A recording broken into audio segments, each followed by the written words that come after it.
Hello বন্ধুরা, welcome to my channel স্বপ্নের শিশুওয়ালা। আমি চলে এসেছি আজকে আপনাদের সামনে একটি নতুন ভিডিও নিয়ে। নাবালিকা মায়ের কি কি বিপদ হতে পারে, গর্ভ অবস্থায় নাবালিকা মায়ের কি কি বিপদ হতে পারে। গর্ভবতী অবস্থায় অতিরিক্ত রক্তচাপ হতে পারে, প্রাক প্রসব রক্তল্পতা হতে পারে, প্রসবের আগে মানে রক্তল্পতা মানে অ্যানিমিয়া, প্রসবের পরেও রক্তল্পতা মানে অ্যানিমিয়া, শরীরে রক্ত কমে যাওয়া, HIV হতে পারে, ম্যালেরিয়া আক্রান্ত হওয়ার প্রবণতা বেশি, সময়ের আগে বাচ্চা জন্মানোর সম্ভাবনা এবং গর্ভপাত পরবর্তী জটিলতা। গর্ভপাত করা হলেও তারপরে তার বিভিন্ন জটিলতা আসতে পারে। প্রসব পরবর্তী ডিপ্রেশন, প্রসব হওয়ার পরে সে ডিপ্রেশনেও ভুগতে পারে। প্রসবকালীন ঝুঁকিপূর্ণ সমস্যা, রক্তচাপ বেড়ে যাওয়া, খিঁচুনি হওয়া বা এক্লাম্পসিয়ার বিশেষ সম্ভাবনা, ফুসফুস ও কিডনিজনিত সমস্যা, এগুলো নাবালিকা মায়ের ক্ষেত্রে হয়। সেই জন্য আপনারা সবসময় চেষ্টা করবেন 18 বছরের আগে বিয়ে নয়, 20-র আগে কোনো বাচ্চা নয়। এখানে 3টি ছবি আছে দেখুন। অল্প বয়সী মায়ের ছবি, মা হলে তার ছবি, বিদ্যালয়ে যাচ্ছে শিশু তার ছবি এবং স্বনির্ভর হলে তার ছবি। আপনাদের চোখে কোনটা ভালো লাগছে ভালো করে খেয়াল করুন। আপনারা মায়েরা নির্ভাবনায় মেয়েকে শিক্ষিত করুন এবং তাকে সঠিক সময়ে বিয়ে দিন।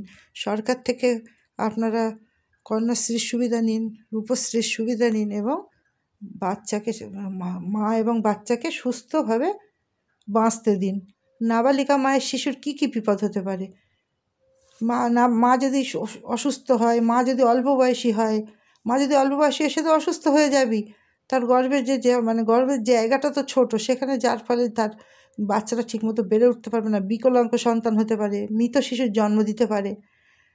প্রিম্যাচিওর শিশু পূর্ণ সময়ের আগে বাচ্চা জন্মালো, কম ওজনের শিশু, অপুষ্ট, মস্তিষ্ক দেহের অসম্পূর্ণ বিকাশ, ডায়াবেটিস ও হৃদরোগে আক্রান্ত হওয়ার সম্ভাবনা, মায়ের বুদ্ধি ও বৃদ্ধির বিকাশ ব্যাহত হওয়া, শিশু বুদ্ধি বা বাড়া বা তার ব্রেন কোনো কিছুই কাজ করবে না, আচরণগত ত্রুটি, সে বিভিন্ন ধরনের প্রতিবন্ধকতায় থাকবে, জীবনে অসফলতা ও বেকারত্ব, কোনো কিছুতেই সে সুস্থভাবে বাঁচতে পারবে না।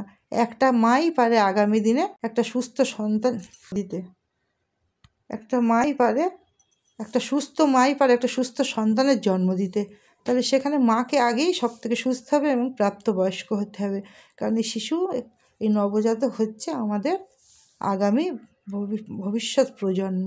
সেই জন্য আপনারা সকলে চিন্তা করুন, ভাবুন এবং কন্যা সন্তানকে সঠিক সময় বিয়ে দিন এবং সুরক্ষিত রাখুন। ধন্যবাদ। আজকে ভিডিওটি ছিল এই পর্যন্ত। আপনারা আমার পাশে থাকুন, সাথে থাকুন এবং আমার চ্যানেলকে সাবস্ক্রাইব করুন।